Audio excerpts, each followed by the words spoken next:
सभी भक्तों को मेरी राधे राधे। मैं प्रिया शरण पारासर स्वागत करता हूं आपके अपने चैनल ब्रज महिमा में। ब्रज महिमा परिवार आज आपको लेकर के आया है श्रीधाम बरसाना के अत्यंत निकट हमारी ललता सखी का जो गांव है, ऊंचा गांव। आज हम आपको यहां एक विशेष प्रयोजन से लेकर के आए हैं। कहते हैं कि यहाँ त्रिवेणी कूप स्थापित है और ये त्रिवेणी कूप कैसे बना, क्या इस कुएं की महिमा है और कैसे ये यहाँ प्रकट हुआ, तो उसके दर्शन के लिए और उसकी समस्त जानकारी के लिए आज हम आपको लेकर के आए हैं हमारी राधा रानी की परम प्रिय सखी श्री ललता जी के गांव, ऊंचा गांव में।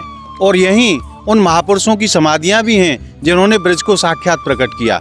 हमारी किशोरी जी के आदेश अनुसार ब्रज के ऐसे अनेकों लीला स्थलों को जिन्होंने प्रकट किया, जिनको समस्त संसार श्री नारायण भट्ट जी के नाम से जानता है और उनको ब्रजाचार्य की उपाधि भी प्रदान हुई। तो आइए उन संत महापुरुषों की समाधि पे प्रणाम करते हैं और जानते हैं उस दिव्य त्रिवेणी कूप के विषय में कि त्रिवेणी कूप की क्या लीला है, यहाँ क्यों त्रिवेणी कूप यहाँ प्रकट हुआ। तो आइए चलते हैं उस स्थान पर और आनंद लेते हैं इस यात्रा का। अब हमने प्रवेश कर लिया है उस स्थान के मुख्य द्वार के अंदर और मैं आपको एक बार दिखा देता हूँ यहाँ कैसे सुंदर हरा भरा जो है वातावरण है, जो कि अपने आप में बड़ा सुंदर लगता है। अब हम यहाँ से प्रवेश करेंगे श्री ब्रजाचार्य नारायण भट्ट जी की समाधि पर। तो आइए चलते हैं, पहले उन महापुरुषों को प्रणाम करते हैं जिनके द्वारा हमारी राधा रानी ने साक्षात इस ब्रज को प्रकट करवाया। और यहीं हमारे एक ब्रजवासी पंडित जी हमें यहाँ मिले हैं। यह यात्रा हम उन्हीं के सानिध्य में करेंगे। आइए पहले आपको उनसे परिचय करवाते हैं। गुरुजी राधे राधे। राधे राधे राधे। प्रभु सर्वप्रथम आप अपना नाम बताओ। मेरा नाम योगीराज विनोद जी महाराज है। विनोद जी, आप यहीं के निवासी? हाँ, यहीं इसी गांव का मेरा जन्म स्थान है। महाराज जी, आज जो यात्रा है वो आपके सानिध्य में हम करना चाहेंगे। आप हमारे ऊपर कृपा करो और यात्रा अपने सानिध्य में आप हमें कराओ। बिल्कुल जरूर कराएंगे। तो चलते हैं महाराज जी के साथ और आनंद लेते हैं इस यात्रा का। और ऐसे अद्भुत महापुरुषों की समाधि पर आज हम आए हैं, जानते हैं उनके दिव्य जीवन के विषय में और उनकी लीला के विषय में।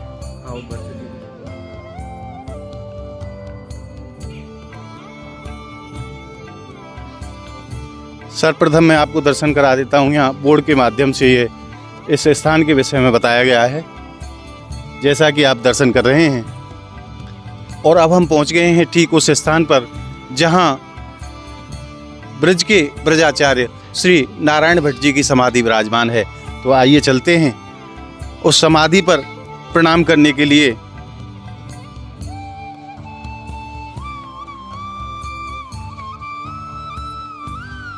जय हो मेरे प्रभु की। संत भगवान के चरणों में समस्त ब्रज महिमा चैनल के भक्तों की तरफ से मैं प्रणाम करता हूँ। जय हो महाराज। महाराज, थोड़ा सा वर्णन आप नारायण भट्ट जी के विषय में। नारायण भट्ट जी की समाधि है जिन्होंने ब्रज में संपूर्ण लीलाओं को प्रकट किया है जी। ब्रज की जहाँ जो अलुप्त हो गई थी जो लीला, उनको नारायण भट्ट जी ने सब जगह विराजमान किया कि यहाँ कौन सी लीला हुई, यहाँ कौन सी लीला हुई। पुनः दोबारा से जी, जो लुप्त हो चुकी थी पहले जी, उनको दोबारा से प्रकट किया। सभी ब्रजवासियों को, सब संसार के लोगों को बताया कि यहाँ पर भगवान ने ये लीला की थी। पूरे ब्रज की 84 कोस की यात्रा की उन्होंने, पैदल पैदल घूम घूम कर हर गांव में जा कर के कि यहाँ कौन सी लीला हुई सबको बताया। तो ऐसी ही लीला भगवान की यहाँ भी हैं जो उन्होंने प्रकट की हैं। महाराज, मैंने सुना है कि श्री नारायण भट्ट जी ने हमारी राधा रानी के श्री विग्रह को भी प्रकट किया था। हाँ, नारायण भट्ट जी की ही कृपा है जो राधा रानी यहाँ बरसाना में विराजमान है जी। उनके विषय में ऐसा बताते हैं शास्त्रों में जो लिखा हुआ है कि एक बार भट्ट जी महाराज जो राधा रानी के मंदिर से उधर बैक साइड में जी, जो गैवर वन की परिक्रमा है जी, वहाँ उनकी एक स्थल है जी। वो उस स्थान पर बैठ कर के वहीं पर भजन करते थे रोजाना जी।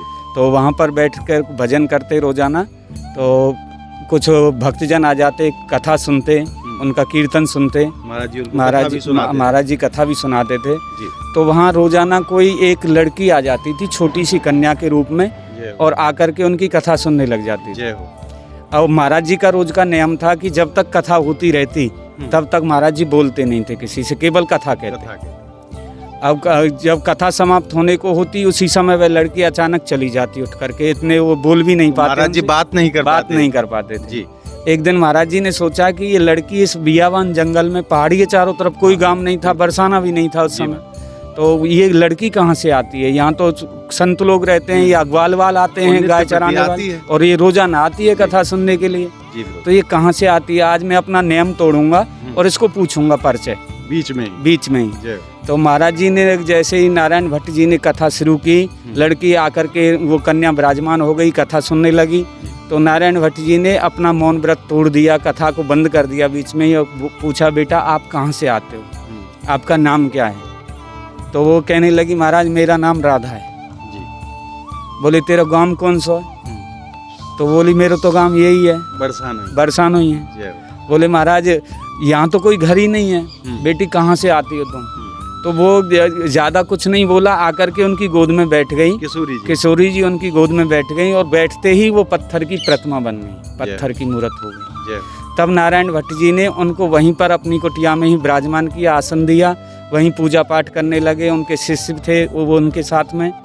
फिर कभी कोई एक लाखा बंजारा आया, तो उसके पास नमक का व्यापार था, तो नमक गधों पर लाद करके वो लेकर के जा रहा था। तो अचानक बादल, ऊपर से बादल छा गए, तो उस समय सब लोग कहने लगे महाराज अब क्या करें? उनके नमक गधों पर लदा हुआ था, तो उनके सभी साथी कहने लगे अब तो बचना नहीं है, ये तो अब बारिश हो गई तो सब बह जाएगा, सब नष्ट हो जाएगा। तो किसी ने बताया कि यहाँ पहाड़ी पर बाबा हैं, तपस्या करते हैं, अगर वो कह दें तो बादल नहीं बरसेगा। अच्छा, हाँ। तो वो लाखा बंजारा उनके पास में गया, चरणों में दंडवत की, बोले महाराज कैसे भी मुझे आज बचा लो, नहीं तो मेरे सब कुछ नष्ट हो जाएगा, पूरा व्यापार सब नष्ट हो जाएगा मेरा। तो बाबा बोले ठीक है बेटा, अगर तुम ऐसी इच्छा है और तुम शरण में आए हो तो अब बारिश नहीं होगी। और भगवान की माया से ऐसे कृपा हुई कि बारिश नहीं हुई।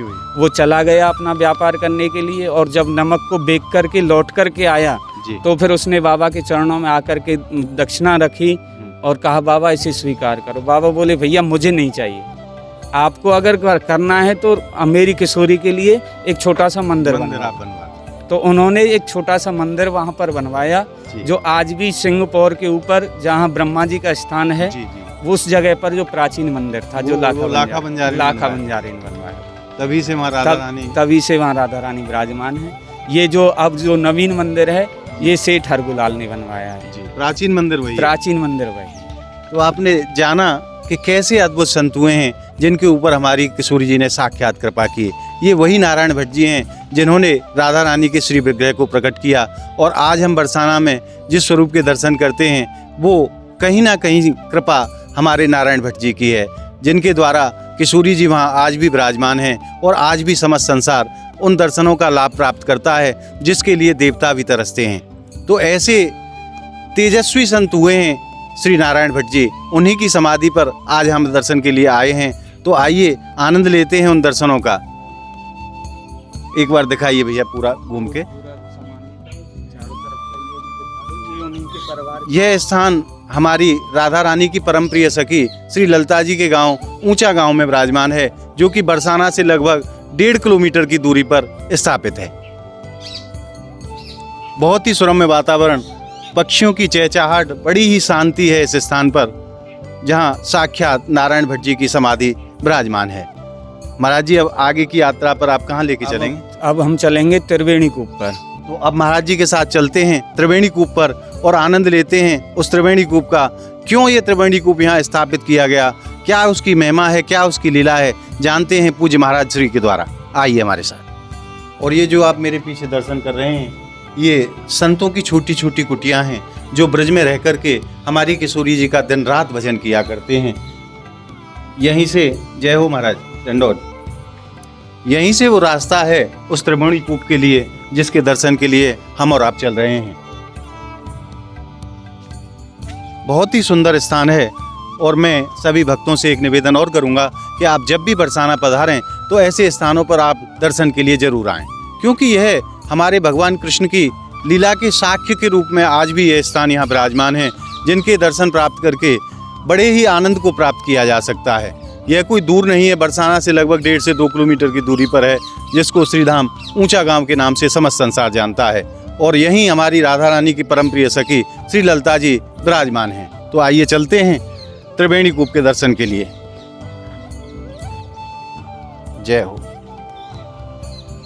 अब हम ठीक त्रिवेणी कूप के तट पर पहुंच चुके हैं, तो आइए आनंद लेते हैं त्रिवेणी कूप के दर्शनों का और जानते हैं महाराज जी से इसकी दिव्य लीला के विषय में। जय श्री राधे। सभी भक्तों को बारंबार राधे राधे। देखो ये त्रिवेणी कूप है, यहाँ हम विराजमान हैं, कूप के घाट पर ही विराजमान हैं जी। यहाँ पर की लीला ऐसी है कि एक बार सभी ब्रजवासी तीर्थ यात्रा के लिए जा रहे थे जी। तो प्रयागराज में संगम था, तो प्रयागराज के दर्शन के लिए सभी लोग यहाँ से जाने लगे। तो नारायण भट्ट जी ने उनको देखा कि सब ब्रजवासी प्रयाग जा रहे हैं तीर्थराज में स्नान करने के लिए। तो उसी समय उन्होंने पूछा भैया कहाँ जा रहे हो? बोले वो संगम में स्नान करना है। तो नारायण भट्ट जी बोले ब्रज को छोड़ करके आप संगम में स्नान करने के लिए इलाहाबाद जा रहे हो, इतनी दूर जाने से क्या फ़ायदा? अरे ब्रज में सब कुछ है। बोले तो महाराज यहाँ संगम कहाँ है? संगम तो प्रयाग में ही है, यहाँ तो संगम नहीं है। तो नारायण भट्ट जी ने कहा भैया मेरे साथ में चलो। वो सभी ब्रजवासियों को इकट्ठा करके यहाँ लाए और यहाँ आकर के उन्होंने अपने हाथ से जैसे डंडा जो पकड़ा हुआ था उसी से डंडा मारा पृथ्वी में, और जैसे ही डंडा मारा तो देखा तीनों धारा प्रकट हो गई।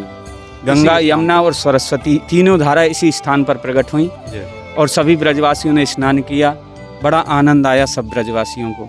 ये यहाँ त्रिवेणी कूप की लीला है, सभी दर्शन करते हैं। आज भी इस कूप में 3 धाराएं जब खुदाई होती है तो इसमें तीनों धाराएं तीनों ओर से अलग अलग निकलती हुई स्पष्ट दिखलाई देती हैं। जब भी यहाँ सफाई आदि का कार्य किया जाता है तो तीनों धाराओं के दर्शन किए जा सकते हैं। बहुत अद्भुत महिमा है साहब महाराज। और यहाँ इस जल से कोई बीमारी वगैरह भी ठीक होती है? ये तो जल से तो समस्त बीमारी दूर हो जाती हैं, विश्वास हो तो। जल नारायण स्वरूप, जल नारायण स्वरूप है ये। और वैसे भी त्रिवेणी का संगम है, त्रिवेणी का संगम तो हर बीमारी को नष्ट करने वाला होता है। हमारे ठाकुर जी ने समस्त ब्रजवासियों के लिए दुनिया में जितने भी तीर्थ हैं सबको ब्रज में लेकर के आए थे भगवान ब्रजवासियों के लिए। उसी का एक उदाहरण है यह त्रिवेणी कूप। यहाँ नारायण भट्ट जी के द्वारा इस स्थान को प्रकट किया गया था। कहते हैं कि ब्रजवासी एक बार गंगा स्नान के लिए इलाहाबाद जाने लगे जहाँ संगम होता है तीनों नदियों का। तो हमारे ठाकुर जी भी नहीं चाहते कि ब्रजवासी ब्रज को छोड़ करके कहीं बाहर जाएं और ब्रज की महिमा को भली प्रकार से समझ सकें। इसलिए नारायण भट्ट जी के द्वारा हमारे ठाकुर जी और राधा रानी ने इस स्थान को प्रकट करवाया और उन्हीं महापुरुषों ने डंडे के माध्यम से यहाँ जब भूमि पर डंडा मारा तो तीनों धाराएं स्वयं प्रकट हुईं और इसी स्थान को समस्त ब्रजवासी त्रिवेणी कूप के नाम से आज भी जानते हैं। और यहाँ अनेकों श्रद्धालु आकर के इस जल से आचमन करके उस पुण्य को प्राप्त करते हैं जो इलाहाबाद संगम स्नान से प्राप्त होता है। बहुत ही अद्भुत स्थान है ये। और मैं आपसे पुनः निवेदन करूंगा कि आप जब भी श्रीधाम बरसाना पधारें तो इस स्थान पर आप दर्शन के लिए जरूर आएं। आइए अब हम और आप आचमन करते हैं त्रिवेणी कूप का। जय हो मेरी राधा रानी की, जय हो लाडली सरकार की। और मेरा ऐसा विश्वास है कि इस आचमन का वही पुण्य लाभ आपको घर बैठे मानसिक रूप से प्राप्त होगा जो प्रयागराज में आचमन करने से प्राप्त होता है। आज आपने त्रिवेणी कूप और संत श्री नारायण भट्ट जी की समाधि के जो अद्भुत दर्शन किए और जिस आनंद को प्राप्त किया वो आनंद आपको कैसा लगा हमें कमेंट के माध्यम से बताएं। और हमारी आप इस वीडियो को ज़्यादा से ज़्यादा लाइक करें, ज़्यादा से ज़्यादा शेयर करें। और आपने अगर अभी तक हमारे चैनल को सब्सक्राइब नहीं किया है तो आप हमारे चैनल को सब्सक्राइब कर लें ताकि ब्रज के ऐसे अद्भुत दर्शन आपको घर बैठे प्राप्त होते रहें। मिलते हैं ऐसी ही अद्भुत अनोखी वीडियो के साथ। तब तक के लिए श्रीधाम बरसाना की पावन भूमि से जय जय श्री राधे, जय जय श्री कृष्ण।